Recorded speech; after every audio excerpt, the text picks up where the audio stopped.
Silvia, Eva, muchas gracias por atendernos. Estamos aquí porque el 12 de junio se estrena a todos los colores la ópera prima de Beatriz. ¿Cómo ha sido, bueno, pues participar en este proyecto que además al final es de alguien que, bueno, pues era su primera película? Pues muy satisfactorio, ¿no? Sí. Formar parte de una historia tan bonita, una historia que se carga tantos prejuicios, que derrumba muros, que a través de la comedia explica la historia de unos adolescentes que, bueno, para mí, cargado de mucha ternura, a la vez de mucha comedia, a través del personaje de Belén y sus amigas. Una suerte al final participar en una ópera prima y luego viendo el resultado dices, ópera prima, o sea, hola, ¿qué tal, Beatriz? Yo creo que vamos a sentir hablar de Beatriz muchísimo más. Sí, bueno, para mí era la primera vez, así que no tengo con qué compararlo, pero sí que es cierto que ojalá todos los rodajes sean así porque han sido súper fácil. Me he sentido súper cómoda sin tener yo ningún tipo de experiencia en este ámbito, y Bea nos lo ha puesto también muy fácil, nos ha dejado mucho hacer, mucho expresar, lo hemos trabajado mucho antes, la historia de cada personaje lo llevábamos ya como muy mascadito, y entonces solo era llegar allí y expresar todo eso que ya teníamos dentro. Claro, vuestros personajes, como la parte más, ¿no?, más adulta, más madura, ponéis un poco el enfoque ese de la madurez frente a la juventud, frente a ese enfoque tan, digamos, más gamberro, vitalista.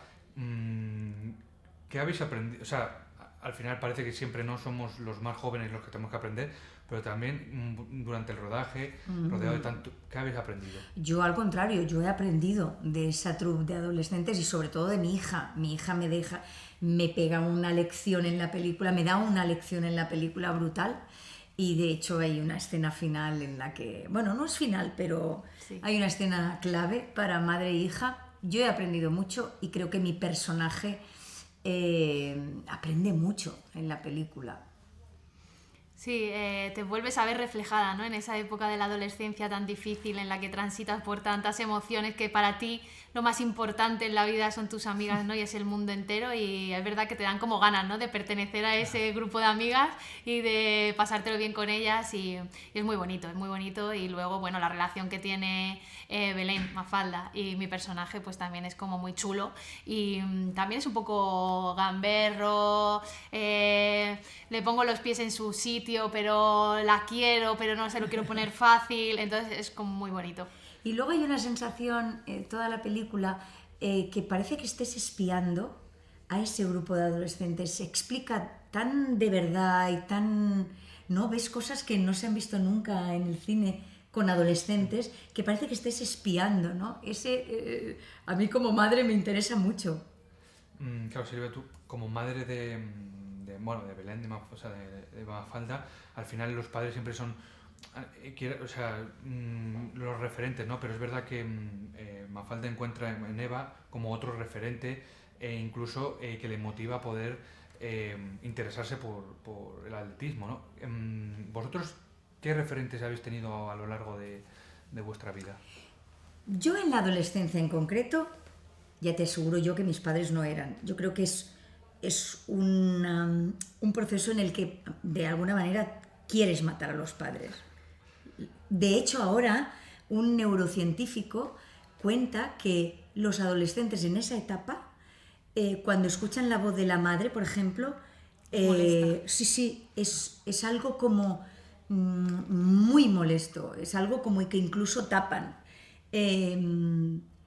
Pero yo, mis referentes eran mis amigas, mis grupos de música, ¿no? Mecano era mi referente, el último de la fila. Sí. Pero sí, nuestros ídolos de nuestra época, ¿no? Es verdad que yo, que he sido deportista, siempre he tenido muchos referentes. Es verdad que todos eran masculinos en mi época. Ahora tengo la suerte de tener muchas referentes femeninas, pero en aquella época, desgraciadamente, todavía no se le daba la visibilidad que se debía. Y nuestros ídolos, ¿no? La música que nos gustaba, Take That en mi época. ¿Y a ti te pasaba Alejandro algún Sanz. profesor que te gustara mucho? Sí, bueno, el crush de profesor siempre se ha tenido, No, ¿no? yo, Porque... yo, por ejemplo, tenía el profesor de ciencias que claro, que dices, era mi referente. No, no era mi referente, era mi crush. Lo que sería ahora, nos encantaba. Sí. Era como, era excursionista, era un tipo maravilloso explicando ciencias, Pero no, te iba a decir, referente no, era nuestro crush en aquel momento, ¿no? Sí, por lo que te interesaba en ese momento, que al final lo que se te mueve por Las dentro, hormonas. claro. Claro, quizá cuando los referentes, uno de nuestros referentes son gente más famosa, músicos, deportistas, al final los consejos, bueno, si salen por la tele y tal, pero un consejo que vosotros, por ejemplo, pues en la época de la adolescencia o en este momento en el que, por ejemplo, pues terminan bachillerato, van a la universidad, ¿qué consejo recordáis así con cariño y a día de hoy, pues, o lo seguís dando, o sea, o lo seguís aplicando, o ya habéis dado el paso de ser vosotros quien da el consejo? Yo creo que la consejitis va en la condición de madre o de padre. O sea, te sale hablarle a tu hija de, yo creo que Sí. deberías, a mí me pasó que, pero luego yo como adolescente no acepté nunca ni un consejo. O sea, yo como buena Aries tiraba contra la pared, hubiera pared o no, yo me tenía que estampar contra lo que fuera, pero tenía sobre todo que hacer lo que yo creía que tenía que hacer. O sea, no acepté nunca ningún consejo. De hecho, yo creo que abandono Derecho y me pongo a estudiar teatro. Yo también Sí, abandoné, yo también. Hay muchos de ahí que abandonaron derecho. Yo soy de la resistencia. Es que yo también estudio Derecho.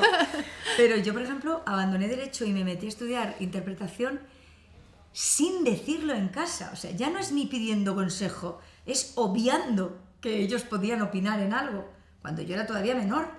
Bueno, no sé, yo he sido siempre de tirar por donde me ha apetecido. Sí, yo una cosa que dice mucho mi madre, que me hace mucha gracia, es que ella no me podía aconsejar nada porque yo iba a hacer lo contrario. Entonces, Claro. entonces ella siempre se ha mantenido como intentando no decirlo, pero no decirlo porque sabía que yo le iba a llevar la contraria. Y eso es la adolescencia, al final. Yo creo que todo el mundo... Es verdad que mi padre siempre, como que para mí ha sido una figura muy importante, siempre me ha dicho que hiciera lo que hiciera fuera buena persona. Y eso, Mira qué bonito. sí, eso sí que se me ha quedado ahí y me ha calado porque creo que, bueno, que no sabes con quién estás tratando ni las guerras que está lidiando esa persona. ¿Qué sensaciones tienes de estrenar tu ópera prima? Pues tengo muchos nervios. Sobre todo, ya ni siquiera porque guste o no guste, eso ya vendrá después, pero porque la gente vaya al cine y la peli llegue a la gente. ¿Cómo surge esta idea, esta película de contar, ¿no? Un poco distintas no realidades, sino distintos temas, ¿no? Podemos ver desde temas que tiene que ver con la adolescencia, ese paso de que termina el colegio, qué va a pasar, universidades, ¿no? También, bueno, tenemos el tema de la superación, ¿no? ¿Cómo surge contar toda esta historia? Pues yo creo que a mí el tema de la adolescencia me interesa muchísimo, ya creo que lo que se ha visto un poco en los cortos y en mis temas de los cortos, y es algo que me apetecía explorar en mi primer largo, la verdad. Y luego, claro, películas de adolescentes hay muchas, o sea, es un género casi, ¿no? El coming of age.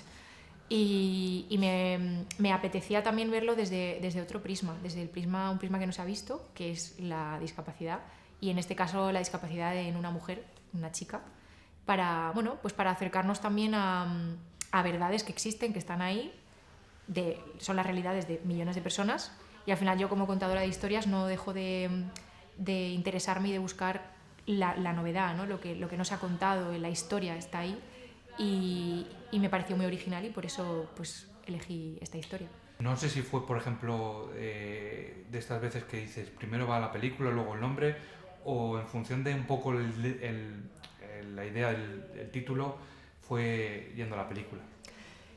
El título vino después. Es verdad que cuando estaba escribiendo el guión hay una escena, que no voy a hacer spoiler, pero que está muy relacionada con los colores. De ahí surgió un poco la idea.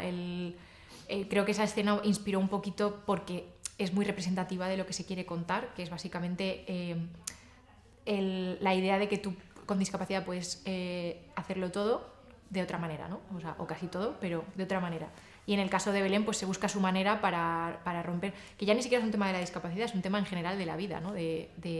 A veces tienes miedo de ciertas cosas o de hacer algo, o crees que no puedes hacer algo, y te buscas tu manera, te adaptas, ¿no? a la situación para poder hacerlo. Y yo creo que los colores es una herramienta y es un poco el símil, ¿no? que encontré. Al ser tu primera película, tu ópera prima, ¿cuál ha sido a la hora de trasladar todo eso que tenías en mente, ¿no? Estructurado, a la hora de que luego en la pantalla se viese todo eso? Supongo que igual no todo, que a veces pasa, ¿no? De que al final tenías en mente algo y luego por lo que sea no sale. Entonces, ¿cómo ha sido esa experiencia? Yo creo que hay una frase que se me vino a la cabeza cuando estaba rodando, que me la escribí en mi diario y dije esto que no se me olvide, y es: hacer una película es como desenamorarte de tu amor platónico. Tú tienes un amor platónico que es tu idea, sí. Pero claro, no existe.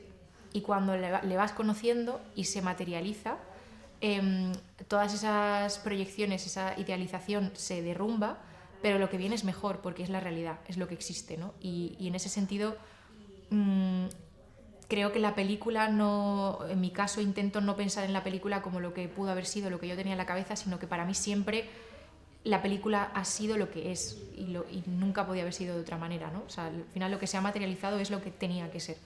Y hay renuncias, obviamente, hay errores, hay feedback o cosas que aportan los demás que yo antes de, o sea, escribiendo el guión jamás me podría haber imaginado. Y creo que es bonito también el que la película, y por eso el cine me gusta tanto, sea algo colectivo donde todo el mundo aporta un poco su trabajo y su talento, ¿no? Y al final la película es eso. ¿Y cómo ha sido contar con una cara tan reconocible como Silvia Abril, que pone ese punto de, digamos, de madre, un poco más de la madurez, etcétera, etcétera? ¿Cómo ha sido contar con ella para el proyecto? Ha sido un privilegio, la verdad que trabajar con una persona del nivel de Silvia y con su experiencia también, ya no solamente a nivel de interpretación, sino de saber estar, de ayudar también, de echar un cable con, pues, sobre todo con las chicas, ¿no? Que al final eran noveles casi todas o tienen poca experiencia. Ha sido un lujo y yo le estoy muy agradecida, la verdad. Y con Silvia buscabas, porque al final las protagonistas son, bueno, pues ellas, ¿no? Las jóvenes, las noveles, como has dicho, pero bueno, es verdad que el papel de Silvia como madre también, un poco madre ahí satélite, ¿no? Uh-huh. No sé si es también un poco la idea de que, siendo las protagonistas las niñas, una figura, o sea, la figura materna se viese también, es decir, no tuviese igual el protagonismo como las niñas, pero sí tuviese ese protagonismo. Sí. No es protagonista porque el personaje de la madre representa un poco al espectador, es la visión del espectador. Entonces, no tiene, a lo mejor no tiene ese protagonismo, pero porque ya de entrada el espectador, cuando va a ver la película, lo ves desde tus ojos, tú eres el protagonista, estás viendo una película, ¿no? Estás recibiendo esa información. Entonces, el personaje de Silvia, Sonia, es un poco se materializa en la película así. Yo veo a una persona en silla de ruedas y siento esa necesidad de proteger, esa sobreprotección, esa pena, ¿no? Ese miedo de que, fíjate, cómo va a hacer esto y cómo va a hacer lo otro, y aquí se ha hecho daño, aquí tal, cómo puede, ¿no? Atreverse a hacer esto. Y yo creo que el personaje de la madre es eso, es un recordatorio de la figura del espectador que hace ese viaje, y el personaje de Belén le echa en cara muchas veces sus posturas y su visión, ¿no? De ella, hasta el final, que le suelta no la voy a decir porque es spoiler, pero una frase bastante demoledora que es una llamada de atención al espectador de decir: deja de proyectar tus miedos y tus dudas en mí, en una persona con discapacidad. Yo tengo lo mío, tú tienes lo tuyo. En todo caso, abre los ojos y mírame, y mira lo que hay. Y para finalizar, siempre me gusta terminar una película, como hemos dicho, que es tan vitalista, con un enfoque un poco gamberro, porque tiene muchos matices. ¿Qué reflexión te gustaría que se llevase el espectador de esta historia, que al final, como hemos dicho, engloba bastantes temas? Como principal, yo creo que en la importancia de encontrar algo que te guste hacer a nivel del desarrollo de cualquier ser humano, creo que es súper importante, sobre todo en la adolescencia, que es cuando estamos decidiendo un poco nuestra identidad, ¿no? Nuestra personalidad se está configurando, y creo que el intentar, o por lo menos que sea una prioridad, buscar eso que te llena es súper importante, y creo que la peli va de eso, y por eso Belén al final se enamora del mundo del atletismo, ¿no? También gracias a tener un referente, que es el personaje de Laura, que es la segunda cosa importante. Creo que para mí de la película es una cosa muy importante para llevarse, es buscar a tus referentes, quiénes van a ser tus referentes, porque al final tú vas a tender a parecerte a ellos, vas a querer aspirar a ellos, ¿no? Y por eso esta peli creo que es eso también, intenta ser eso para el mundo, que la gente que con o sin discapacidad vea en el personaje de Laura, por ejemplo, o en el personaje incluso de Belén, un referente. Un referente un poco diferente y que hace falta también tener un poco más de diversidad en esas figuras, ¿no? Que al final nos inspiran. Pues un mensaje muy bonito para finalizar. Muchas gracias, Beatriz, por atendernos y mucha suerte cara al estreno. A ti, gracias.